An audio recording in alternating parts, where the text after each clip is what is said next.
Olá, boa tarde. A Igreja despediu-se hoje de Bento XVI. O Papa Emérito deixa um legado teológico e de pensamento e a ousadia de ceder a Cátedra de Pedro ao seu sucessor quando se viu sem forças para continuar à frente da Igreja Católica.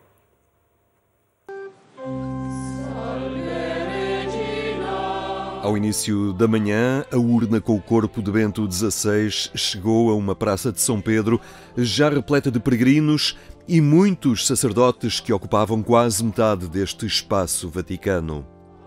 Francisco, que presidiu a missa ezequial, destacou as qualidades do pastor, daquele que na Igreja está disponível para sofrer e dar o alimento. Pascere vuol dire amare. E amare vuol dire anche essere pronti a soffrire. Amare significa dare alle pecore il vero bene, il nutrimento della verità di Dio, della parola di Dio, il nutrimento della sua presença. Francisco sublinhou a importância da oração como a força de quem guia o povo que lhe está confiado. Anche noi, saldamente legati alle ultime parole del Signore e alla testimonianza che marcò la sua vita, vogliamo, come comunità ecclesiale, seguire le sue orme e affidare il nostro fratello alle mani del Padre. Che queste mani di misericordia trovino la sua lampada accesa con l'olio del Vangelo che egli ha sparso e testimoniato durante la sua vita. Na homilia desta missa ezequial, Francisco reafirmou ainda a determinação da Igreja em dar continuidade ao trabalho pastoral de Bento XVI. È la consapevolezza del pastore che non può portare da solo quello che in realtà mai potrebbe sostenere da solo e perciò sa abbandonarsi alla preghiera e alla cura del popolo che gli è stato affidato. È il popolo fedele di Dio che, riunito, accompagna e affida la vita di chi è stato suo pastore. Come le donne del Vangelo al sepolcro, siamo qui con il profumo della gratitudine e l'unguento della speranza, per dimostrargli ancora una volta l'amore che non si perde. E vogliamo farlo con la stessa unzione, sapienza e delicatezza e dedizione che egli ha saputo elargire nel corso degli anni. Vogliamo dire insieme, Padre, nelle tue mani consegniamo il tuo spirito. Finalmente, o Papa Francisco dirigiu-se diretamente a Bento XVI, assumindo que o Papa Emérito está agora na presença de Deus. Benedetto, fedele amico dello sposo, che la tua gioia sia perfetta nell'udire definitivamente e per sempre la sua voce. Este foi um momento litúrgico que contou com a participação nacional do presidente da Conferência Episcopal e dos cardeais portugueses. O país esteve também representado pelo Presidente da República e pela Ministra da Justiça. Após a encomendação final, o corpo de Bento XVI foi levado para o interior da Basílica de São Pedro, onde ficará sepultado num túmulo que já acolheu o corpo de São João Paulo II. Bento XVI deixa na Igreja uma nova forma de exercício do pontificado. O maior sinal foi dado com a sua renúncia. Um pensador prático, assim é definido pelo presidente da Conferência Episcopal Portuguesa, o Papa Bento XVI, falecido no dia 31 de dezembro de 2022. Ao participar em Roma nas celebrações fúnebres, neste dia 5 de janeiro, Dom José Ornelas afirma o fascínio por quem fez do diálogo um exercício permanente. É um pensador, mas é um pensador prático. Eu penso que ele também, como todos nós, em diversos pontos do seu percurso, que eu me habituei desde jovem a entender como teólogo, sobretudo como o teólogo da fé, da ligação da fé com a razão, do diálogo da fé com a cultura, com a história, e aí, sem dúvida, que eu sempre me senti fascinado por ele. Foi na mesma atitude de diálogo que foi prefeito da Congregação da Doutrina da Fé, com o papel de clarificar situações e oposições dentro da Igreja e, quando necessário, decidir. Exercício de uma missão que se foi alterando com o início do pontificado. E foi muito importante a primeira visita que ele fez como Papa à África, onde depois se lhe ouviram comentários muito interessantes, de um ponto de vista pastoral, reassumido e revivido. E isso vê-se nas atitudes dele. Na história da Igreja fica a abertura de dossiês que se tornam cada vez mais importantes para o futuro. Foi também um Papa que viveu, foi o primeiro que tomou grandes passos, apesar disso não ser sempre reconhecido, na questão dos abusos para a Igreja, que identificou muitos problemas que era preciso resolver e, sobretudo, eu acho que deixa-nos um legado muito importante, que é a sua noção de serviço e do papel que tem na Igreja o Papa. Não como figura sua, mas como serviço à Igreja. E o gesto dele de renunciar, isso é inevitável que fica na história. O gesto de renúncia dita a última lição deixada pelo seu pontificado. Foi o Papa que percebeu e quis dar à Igreja um outro estilo de ser Papa e dizer que se é verdade que esta é uma missão que tem a ver com a ligação com Deus, com o Espírito que guia a Igreja, e isso é o que nós todos fazemos, mas é também algo que tem a ver connosco próprios. E cada um de nós, daquilo que pode ou não pode fazer dentro da Igreja. Essa maneira de pensar e de ver que noutro poderia ser questionado, sem dúvida que com a perspectiva eclesial e teológica que ele tinha, deu consistência a este modo de entender o serviço não só do Papa, mas todos os serviços dentro da Igreja. Voltar aos textos do cardeal Ratzinger e do Papa Bento XVI vai permitir encontros com perspectivas para o catolicismo na atualidade, onde o diálogo com outras religiões adquire relevância crescente.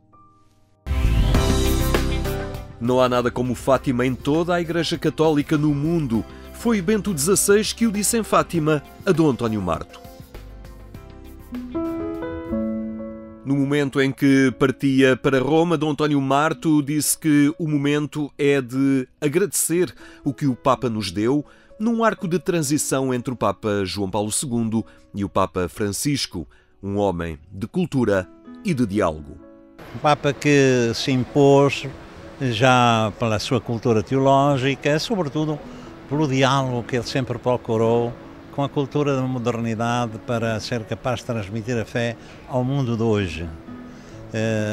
Basta ver o diálogo que ele estabeleceu depois. Ele continuou com o islamismo, com o judaísmo, com os não crentes, por exemplo, com o chamado átrio dos gentios, que eram os não crentes, a que ele dava um valor especial. Recorda também que este é o Papa que acentuou a beleza e a alegria da fé. Ele dizia que a fé não se pode reduzir a um pacote de obrigações e de proibições, mas que é um encontro pessoal com a pessoa de Jesus Cristo que salva. E por isso devemos sentir a alegria de gente salva e que o manifesta exatamente pelo testemunho da alegria, da beleza e da bondade da vida. Dom António Marto sublinha ainda que a sua renúncia ao cargo foi um ato de lucidez e de amor à Igreja. Recorda também a sua experiência como aluno diante do professor Ratzinger. Uma pessoa muito próxima, muito afável, gentil, acolhedora, sempre disponível a ouvir, a escutar os alunos, sobretudo nos intervalos das aulas. Para mim, deu-me um grande contributo, uma grande ajuda no meu trabalho de doutoramento, porque um dia convidei-o a ir ao quarto onde eu morava, no Colégio Alemão, e ele acolheu o convite. Eu recordo-me que a primeira coisa que fez, no quarto havia um piano, que era do colégio, não era meu, a primeira coisa que fez foi sentar-se ao piano a tocar a música. Por isso também era, digamos, o valor da estética e da beleza da fé e da liturgia. Mas o bispo emérito de Leiria Fátima não esquece a marca que a passagem deste homem deixou no Santuário Mariano. Esteve ali primeiro como bispo, depois como papa. Recordo perfeitamente quando foi no final da procissão de velas, contemplando assim aquele mar de luz, voltou-se para mim e disse-me esta frase inesquecível: não há nada como Fátima em toda a Igreja Católica no mundo. Eu fiquei surpreendido e só respondi: Santidade, o senhor conhece a Igreja em todo o mundo melhor do que eu e certamente sabe o que está a dizer. E depois o carinho, o afeto que ele manifestou e aquela grande homilia que fez, em que terminava dizendo: dentro de 7 anos voltareis aqui para celebrar o centenário. Aquela frase para mim foi inspiradora naquele próprio momento de começar a preparar o centenário, não reduzir a um ano de eventos, mas prepará-lo do ponto de vista teológico, catequético e cultural. E depois, à mesa, no almoço, tive ocasião de lhe dizer isto. Ele manifestou o seu acordo e deu-me o conselho de convidar teólogos também estrangeiros para aprofundar a mensagem de Fátima. Para Dom António Marto, Bento XVI foi um teólogo e um papa que aprofundou a dimensão mística e profética da mensagem de Fátima.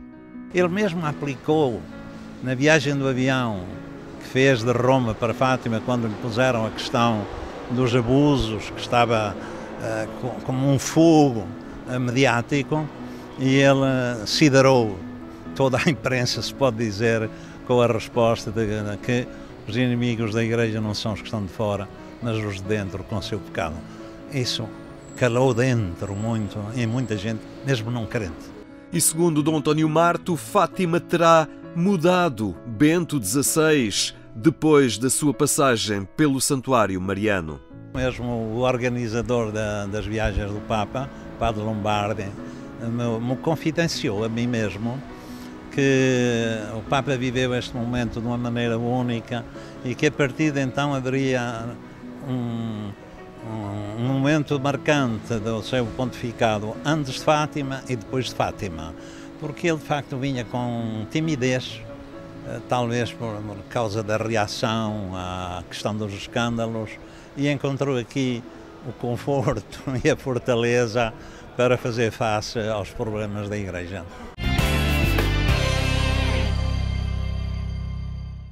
A despedida de um Papa emérito cujo pensamento a Igreja não pode esquecer.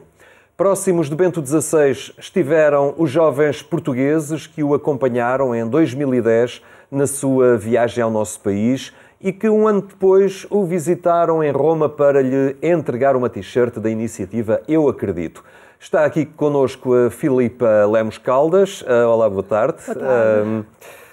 Já lá vão alguns anos, mas penso que eles não se apagam da memória, não é? 2010 certamente transporta para um encontro muito próximo com Bento XVI, na altura a visitar Portugal, e essa grande onda azul da t-shirt que dizia Eu Acredito. É verdade. Foi uma experiência muito enriquecedora. Acho que foi assim a primeira vez que se conseguiu fazer um único plano que abrangesse os jovens do país inteiro. E acho que isso foi uma tentativa muito arrojada, digamos assim, mas de facto essa onda azul é simbólica disso, de uma igreja que se uniu e que conseguiu que, em vez de se fazerem 20 iniciativas em que os escuteiros faziam uma, a Companhia de Jesus fazia outra, as equipas faziam outra, conseguimos unir esforços. E acho que, como falava de ficar na memória, acho que aquilo que fica mais na minha memória como mais consolador desta experiência é como foi possível que pessoas com origens tão diferentes se tivessem unido e tínhamos conseguido, de facto, que houvesse apenas um único projeto, uma única iniciativa em torno da qual todos nos juntámos e que depois teve esse significado, uma onda azul, só de uma cor, todos juntos, representa uma igreja que é una, que às vezes não parece, e que não é fácil, mas acho que é isso que eu levo mais, é de facto essa onda azul. E Bento XVI, nessa altura, um Papa que chegava a Portugal, que não trazia aquela carga de Papa mediático, não é? E recebe este banho de juventude. À partida, não seria o Papa que cativava mais os jovens, mas Portugal conseguiu inverter, ao fim e ao cabo, uma tendência. E esta iniciativa do Eu Acredito acabou por marcar muito também o pontificado de Bento XVI. Que percepção ficaram deste homem, na altura em que ele percorreu também o Terreiro do Paço, que veio à janela na Nunciatura, naquela noite da serenata? Que imagem é que recorda de Bento XVI? É sim, eu acho que nós lhe tocámos o coração. Não sei se posso falar por todos, mas a ideia com que eu fiquei, e acho que com que os jovens ficaram, foi essa, de que o Papa de facto sentiu uma proximidade connosco. Nós estávamos de facto à espera de um Papa mais carrancudo. A realidade é essa, pouco afetivo, pouco sensível, mais intelectual, e eu acho que a grande surpresa para todos, não só para os jovens, acho também para todas as gerações, a grande surpresa foi que não foi isso que chegou. O Papa sorriu muito, que era uma coisa que não estávamos à espera, acho que isso ficou muito na memória de toda a gente. Sorriu muito, olhou as pessoas nos olhos, e de facto esse momento na Nunciatura, em que o Papa vem com imenso sentido de humor à janela e diz que está a gostar muito, mas nós temos que o deixar dormir porque amanhã o dia é longo, e aquilo que se ouve nas gravações e nas filmagens é uma gargalhada geral, que acho que é revelador desta grande proximidade que se criou ali, uma espécie de laço que era afetivo, e portanto isso nós não esperávamos, e é verdade. Eu acho que o Papa engraçou connosco, digamos assim, achou-nos graça, e lá está o facto de estarmos todos numa mesma onda, dito em forma jovem e em forma de significado daquela onda azul que desceu à Avenida da Liberdade. Eu acho que essa onda geral jovem toca, porque a Igreja gosta disso, a Igreja precisa disso, precisa de jovens, precisa de sangue novo, e não sei se isso de alguma forma não levou o Papa também a baixar um bocadinho a guarda, digamos assim, baixar aquele muro um bocadinho mais frio e a mostrar-se próximo de nós. Acho que todos temos essa memória, ainda bem que lembram isso, porque é exatamente o que eu lembro também. E a ideia do Eu Acredito, esta iniciativa, ela depois ainda teve continuidade e está aí ainda. De alguma forma, importa também ir animando, ao fim e ao cabo, iniciativas destas em que os grupos se juntam, conseguem adquirir outra dimensão. É uma experiência a continuar, de alguma forma? Sim, quer dizer, eu, entretanto, envelheci, não é? Portanto, já passaram 12 anos. Não muito. E, portanto, outras pessoas tomaram o meu lugar, e do resto da equipa. Nós éramos assim 6 jovens no núcleo duro de vários movimentos, e entretanto já quando veio o Papa Francisco se renovou um bocadinho, eu acredito, mas já com outras pessoas. Mas eu acho que sem dúvida, iniciativas que façam e que criem esta ideia de universalidade são muito importantes, não só pela imagem, mas principalmente pelo sentido de pertença. Porque acho que para quem vive nas grandes cidades, e onde às vezes é possível haver grupos de jovens, movimentos de campos de férias, essas coisas, é mais fácil sentirmos parte de uma igreja grande. Mas talvez para quem não resida nos grandes centros urbanos, às vezes a experiência de fé pode tornar-se um bocadinho mais solitária. E eu acho que aquilo que foi bonito em 2010 foi pessoas do país inteiro, dos escuteiros, das paróquias. Não foi uma coisa restrita a Lisboa, não é? As pessoas vieram de todo lado, juntaram-se todas. E isso, para quem acredita numa fé que é comunitária e que não é individual, tem significado interior mesmo. Portanto, agora não estou a falar apenas de uma imagem externa, estou a falar de uma dimensão espiritual e de vivência pessoal. Não estou sozinho, não sou só eu e as 5 pessoas que estão comigo na catequese.